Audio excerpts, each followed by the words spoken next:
Hey YouTube, Trip here again with a review on a FS R6B receiver. Now, I bought two of these receivers. One of them is going to go into an EPP Eagle and the other one into a 3D aerobatic little plane. And I ran into a few issues with this, binding it to the FS-i6 transmitter.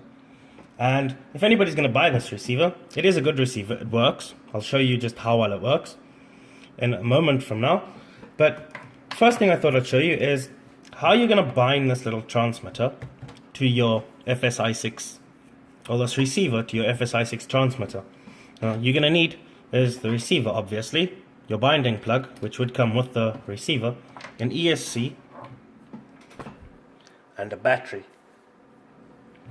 So all you're going to do is you take the little BC plug from your ESC, just plug it into any of the ports. We're going to be using, I'll plug it into number 3 because number 3 from the transmitter is generally your throttle. Take your bind plug, plug it into the top one that says BAT. That's your top set of pins. Each little jumper that you get, which is the bind plug, and plug in your battery. Now if you look on the transmitter, you'll have a light that's flashing over there, and that light indicates that the transmitter is ready to be bound to this little receiver. But you're going to have to do something on your i6. If you have a look up here, you see that the mode it's in at the moment is AF-HDS 2A. And if you look on the little transmitter, that says AF-HDS, and there's no 2A. So what you're going to have to do is you're going to have to get your transmitter into the same line of communication as the receiver. And as you can see, I've already got it on glider, which is an AF-HDS2A. It's a lot of letters. I'm not so sure what they stand for, but I'm sort of sure how this works. So what we're going to do is we're going to get to one that's free, and we're going to hold in cancel, and then we're going to go down to RX setup and AF-HDS. We're going to go in there, we're going to switch it off. Well, it's going to be on, we're going to switch it off. We're going to hold in cancel, and that is going to save it, and cancel, cancel. And then you'll see the screen looks a bit different. Now you don't have AF-HDS2A anymore. The screen is different over here. So we're going to go ahead, switch the transmitter off. And now we'll press the bind button. We'll put the power on. And immediately you can see on the receiver that the little light has stopped flashing. So we pull out the bind plug, unplug the transmitter, and unplug the receiver and switch off the transmitter. Now we got to find out, is this bound and is it going to work?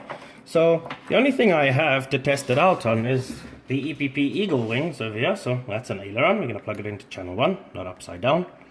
Let's plug it into channel 1. Put that up there. Mind my soldering joint there, I will fix that up. All I gotta do is just shrink the heat shrink a little bit more. And there we go. And we're gonna switch on the transmitter. And voila, it works. Now what we're gonna do is on the transmitter, we're going to go to model name, and we're going to save it as whatever aircraft we need it to be saved as, and you'll see the name of it apply or be displayed down there. Now all you need to do is just switch between them and they'll change accordingly. Like that glider is AF or AF-HDS2A. I've got a little 3D plane that's also on this transmitter, so we put it on 2. And if to show you how it works in a little 3D plane, I'm not sure we're going to get everything in the shot, but that is the 3D plane. I'm just going to plug them in.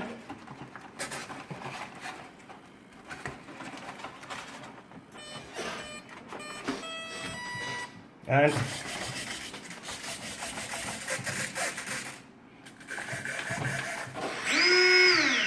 we can see that The little transmitter over there, let's get some light on it, works quite fine.